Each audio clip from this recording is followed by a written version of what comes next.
The night Serafina Voss was thrown out of the palace, it was snowing, not the soft, quiet kind of snow that settles gently on rooftops and makes the world look peaceful. This was a hard, cutting snow that came sideways off the mountains and stung anything it touched. She had no coat.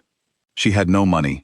She had only the thin dress she had been wearing inside the warm palace halls, and the knowledge, terrifying and certain, that she was carrying 3 lives inside her. She did not cry at the gate. She had promised herself she would not. Instead, she kept walking, one foot, then the other, through the snow, away from the iron walls of Ironmore, away from the palace that had briefly felt like home, away from the man she had loved, the man who had just stood in front of his entire court and called her a liar. His name was Calum Dreven. He was the Alpha King, the most powerful wolf in 5 territories. Everyone feared him, everyone obeyed him, and he had looked Serafina in the eyes in front of hundreds of people and said she had invented everything, that she had tricked him, that her claim of carrying his children was a desperate attempt to destroy his political plans. He had spoken the words in a calm, steady voice, and the court had believed him, because no one ever questioned the Alpha King. Serafina had not yelled, she had not fought. She had simply looked at him for one long moment, searching his face for the man she thought she knew, the one who had laughed quietly with her in the library, who had brought her medicine for the sick children in her village, who had held her hand during a storm and told her she was the one person in the world who made him feel less alone. She did not find that man in the throne room. She found a king who had already made his decision. So she walked out. Gopsoth. She found shelter 3 days later in a small settlement called Emberwick, far beyond the kingdom's eastern border. It was a forgotten kind of place, a collection of modest homes and tired people who had been pushed out of various packs for various reasons. They asked few questions. They shared what they had. When an elderly woman named Dara found Serafina half frozen on her doorstep, she brought her inside, wrapped her in blankets, fed her warm soup, and simply said, "You can stay." Serafina stayed. 3 months later, in the middle of a winter night, she gave birth to 3 children. It was not easy. It was, in fact, the hardest thing she had ever done, and she had done many hard things. Dara stayed at her side the entire time, calm and steady, talking her through each difficult moment. By morning, there were 3 small, loud, furious babies in the world, 2 boys and a girl. She named them Zael, Riven, and Sable. Each of them was born with a faint silver marking at the base of their neck, a delicate, swirling pattern that every wolf in the shifter world would have recognized immediately as the lineage mark of the Dreven bloodline. The Alpha King's mark. Serafina saw it on each child and said nothing. She pulled their collars up gently and decided that this was simply something she would carry alone. Apshar. The years in Emberwick were not glamorous, but they were full. Serafina became the settlement's healer, a role she had trained for since childhood, and one she was quietly exceptional at. People came to her with fevers, broken bones, grief, anxiety, and everything in between. She treated all of it with the same patient attention. She built a small clinic with her own hands, with help from her neighbors, using wood and stone and whatever materials they could gather. She raised her children the same way she did everything else, carefully, honestly, and without shortcuts. She taught them to read before they could properly tie their shoes. She taught them the history of the shifter world, the old laws, the rights every wolf was born with regardless of rank or origin. She taught them kindness, and she taught them strength, and she made sure they understood that those 2 things were not opposites. She did not tell them about their father for a long time. When they were young, they asked. Children always ask, and she told them only that he was a man who had made a terrible mistake, and that they would understand more when they were older. They accepted this with varying degrees of patience. Sable, who was sharp and precise and never satisfied with incomplete answers, accepted it the least gracefully, but even she did not push too hard. Children understand more than adults realize, and all 3 of them understood that their mother carried something heavy. They loved her too much to make it heavier. Calum Dreven, meanwhile, ruled his kingdom. He married Lady Mira Ashfeld as planned.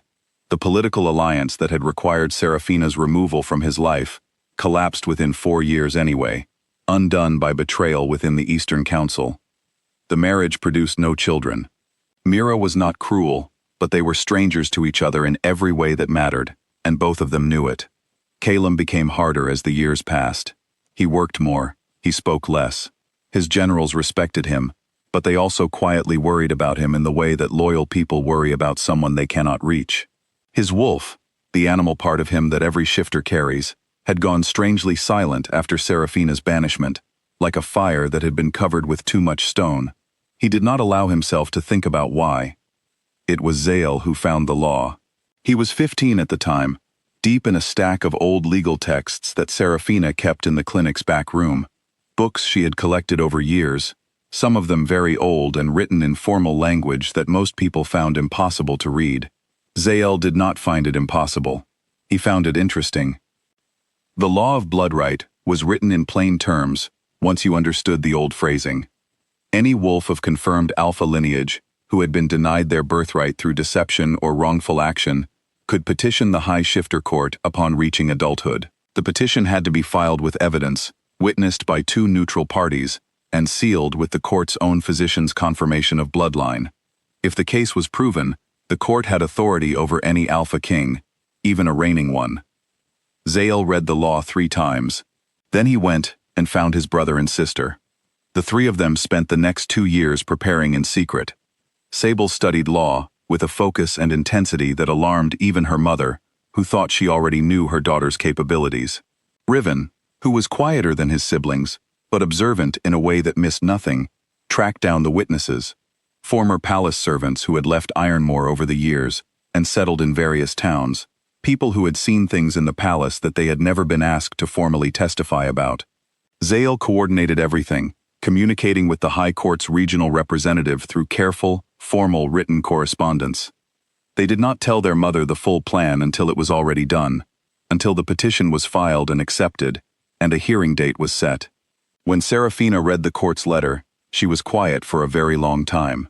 Then she looked at her 3 children, now 17, taller than her, steady-eyed and certain, and she felt something shift inside her chest that she could not quite name.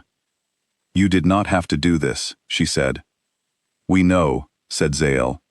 "We wanted to." Freetzer.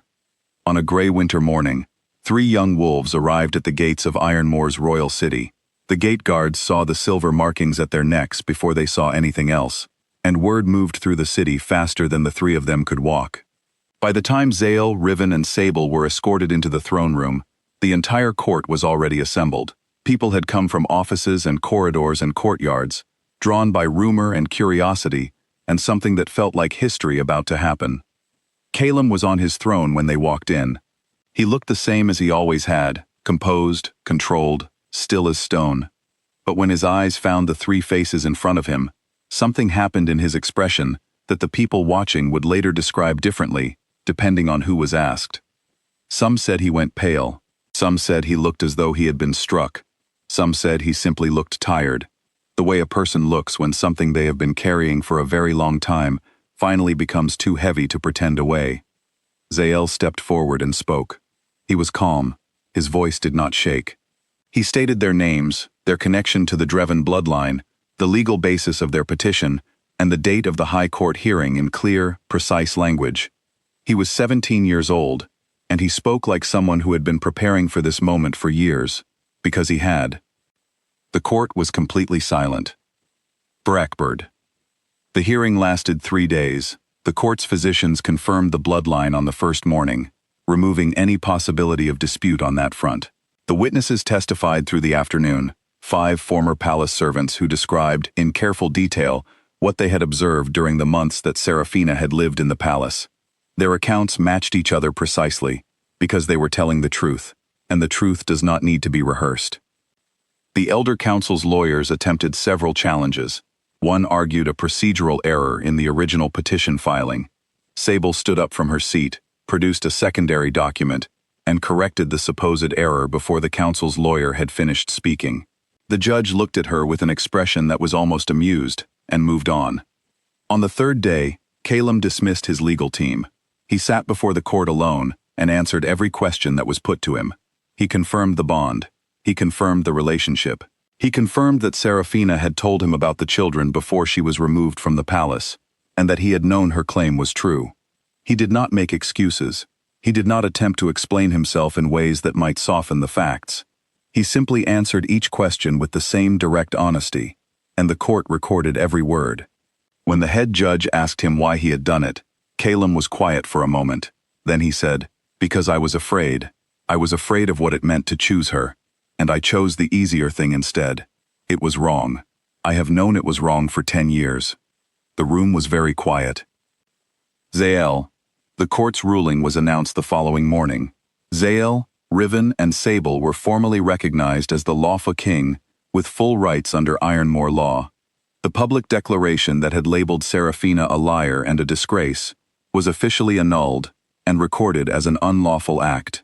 3 members of the Elder Council who had helped suppress early evidence were removed from their positions and stripped of their titles. The ruling was read aloud in the throne room, in the city square, and sent by formal letter to every pack in the 5 territories. Seraphina heard about it in Emberwick. A neighbor brought her a copy of the official letter, which had been posted on the settlement's notice board.